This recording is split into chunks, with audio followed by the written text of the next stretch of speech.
हार गए। तो ये पूरा नाटकीय घटनाक्रम कल देर रात तक चलता रहा। 2:30 बजे जीत दर्ज हुई। कार्तिकेय शर्मा जीते।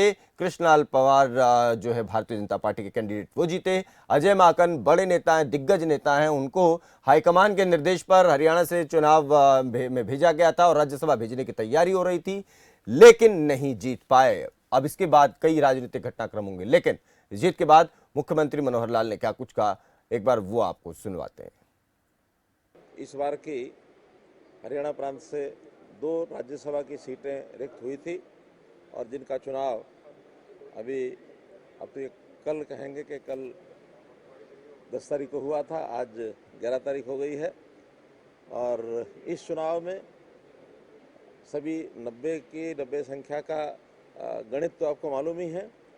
इसमें भारतीय जनता पार्टी के 40 विधायक हैं, 31 विधायक कांग्रेस पार्टी के हैं, 10 विधायक जेजेपी के हैं और इसके अतिरिक्त इंडिपेंडेंट्स हैं, 2 पार्टियों के एक एमएलए हैं। तो उसमें 2 राज्यसभा के सदस्य चुने जाने हैं। 3 ने नामांकन किया था।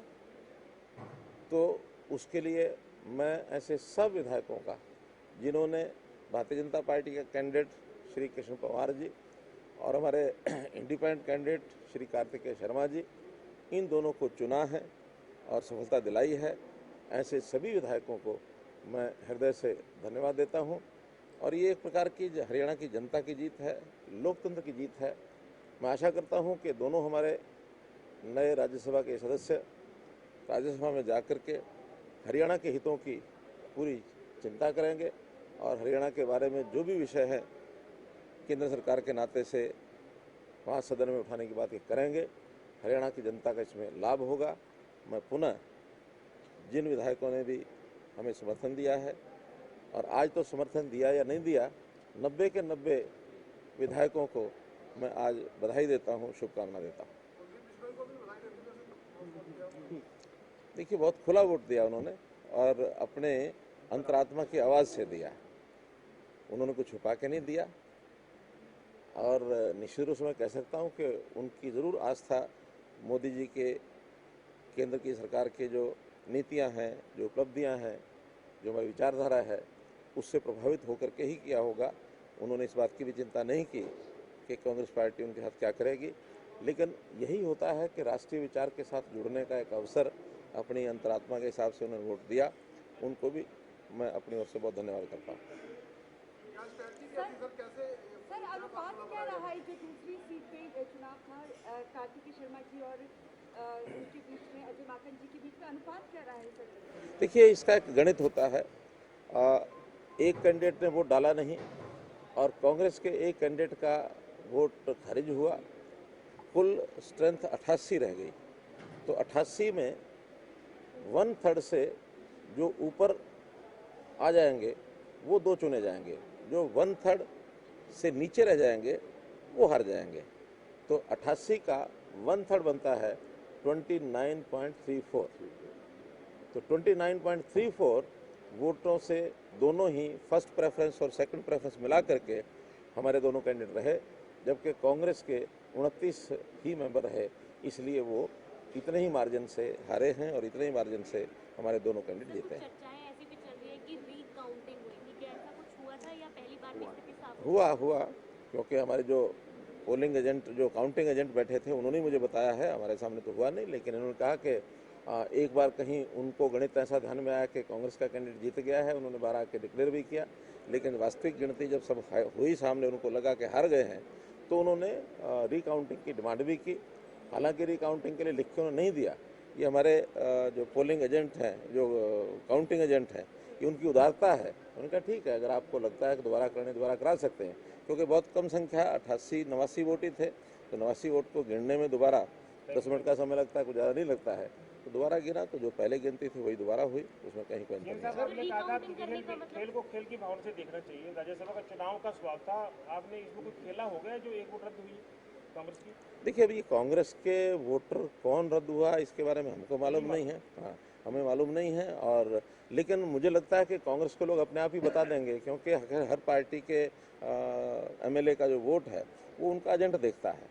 तो हमारे सब जितने हैं सबके सब ठीक निकले हैं। कांग्रेस का ही एक अगर जो कैंडिडेट है जिसने अपना मत का गलत उपयोग किया है तो कांग्रेस के एजेंट जरूर जानते होंगे, तो कांग्रेस के एजेंट हो सकता है, आपको हमको किसी को भी बता दें। सर रिकाउंटिंग की स्थिति क्यों बनी, किस तरह का मैंने बताया कि कन्फ्यूजन नहीं, उन्होंने कहीं ये समझ लिया कि उनके 30 के 30 वोट आ गए हैं। सर कुलदीप का स्वागत है बीजेपी में, कुलदीप बिश्नोई जी को। देखिए ये उनकी अपनी अंतरात्मा की जो आवाज़ है उसका ज़्यादा एक महत्व रहेगा, वो क्या करते हैं, और अगर वो आएंगे तो हम उनका स्वागत करेंगे। पिछले कुछ दिनों से वो लगातार आपके संपर्क में थे और पिछले 20-25 दिन से लगातार ऐसे लग रहा था कि वो आपसे बेशक आदमपुर की विधानसभा क्षेत्र के लोगों की डिमांड पे मिलते रहे हैं, लेकिन बहुत उदारता से आपका प्रशंसा भी करते थे, आपके कार्य की प्रशंसा भी उन्होंने की है और बहुत उनकी जान से मारने वाला मामले में भी आपकी बहुत प्रशंसा किया। तो ऐसे लोग कांग्रेस में बहुत से हैं जो लगातार मिलते भी रहते हैं, उनके क्षेत्र के काम भी हम करवाते हैं। उनको कभी कोई कठिनाई आती है तो उस कठिनाई के लिए हम हमेशा साथ खड़े रहते हैं, क्योंकि आखिर तो अपने प्रदेश के विधायक हैं, हम उसमें कहीं कोई किसी के साथ भेदभाव नहीं करते हैं।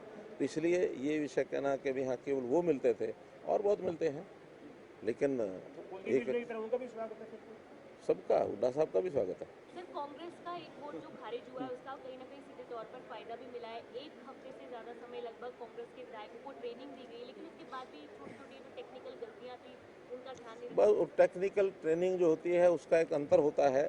उन्होंने 1 सप्ताह तक ट्रेनिंग दी, हमने 1 दिन ट्रेनिंग दी, तो हमारी 1 दिन की ट्रेनिंग, उनकी 1 सप्ताह की ट्रेनिंग, वो फिर फेल हो गए, हम फिर पास हो गए। ट्रेनिंग हमने भी दी है। हम कल यानी पिछला जो 9 तारीख का सारा दिन हमारे विधायक एक ही स्थान पर रहे, और बाकायदा क्योंकि बहुत टेक्निकल पोलिंग होती है, प्रेफरेंशियल पोलिंग होती है, प्रेफरेंस 1 देना होता है, प्रेफरेंस 2 देना होता है, और इतने सारे जो विधायक होते हैं तो उनको एक विषय बताना होता है कि भी हमारे 2 कैंडिडेट हैं तो उसमें प्रेफरेंस 1 कौन किसको देगा, और प्रेफरेंस 2 भी देना, तो सबसे नहीं दिलवाए जाते, वो जितने लोगों को आवश्यकता होती है उस समय कि उतनों को दिलवाया जाता है। तो हमारे फर्स्ट प्रेफरेंस के जो आज वोट निकले हैं वो 36 निकले हैं, 29.34 उनकी जीत की आवश्यकता थी, तो बाकी 6.66 ये ट्रांसफर हुए हाँ कार्तिक शर्मा को। 23 और 6.66 और हो गए तो 29.66 हो गए, 29.34, 29.66 और उनके 29, इसलिए 0.66 जीत होगी। हाँ रणदीप सुरजेवाला भी जीते हैं राज्यसभा का चुनाव राजस्थान से, और यहाँ से भी चुनाव लड़ सकते थे, लेकिन कांग्रेस ने राजस्थान। देखिए ये अब कांग्रेस की इंटरनल बात हो सकती है, मैं उस पर कोई टिप्पणी नहीं करूंगा। हाँ रणदीप सुरजेवाला चौके राज्यसभा में चुन के आए, उनको बधाई जरूर देता हूँ मैं। सर हरियाणा कांग्रेस के पेज पर सत्यमेव जयते भी ट्वीट किया गया है, तो ये पहला वो आया कि विधायकों ने लगातार जीत की अपने विधायकों अजय माकन की जीत की बधाई दी है लगातार। तो पहले ही तो कंफ्यूज था, तो मैं वही कह रहा हूँ ना, जो गलतफहमी उनको हुई है, जल्दबाजी में उन्होंने किया, उसी कारण से उन्होंने रिकाउंटिंग मांगी। लेकिन जब आप मतदान करके गए साहब, आपने उस पर भी बहुत विश्वास व्यक्त किया था कि दोनों सीटें जीतेंगे, तो मैं पहले दिन से कह रहा हूँ, तो उसका आधार क्या था? अगली बार 2 साल के बाद फिर चुनाव होगा, फिर भी जीतेंगे। तो उसकी एडवांस में बताइए आपको। और अभी तो कितने जुलाई राष्ट्रपति 18 जुलाई को फिर से पोलिंग होगी, और उसमें भी हमारे जितने भी वोट हैं वो जरूर लेंगे। तो आपकी एक विधायक की संख्या और बढ़ गई, इसलिए आपको बताइए। अब वो कैसे बढ़ेगी, क्योंकि वो कांग्रेस के एमएलए नहीं, वो तो एमएलए तो कांग्रेस के ही हैं, वो अपनी अंतरात्मा की आवाज से और कौन उनके साथ जुड़ के आएगा देखेंगे। धन्यवाद। बहुत बहुत बधाई। धन्यवाद। इस बार की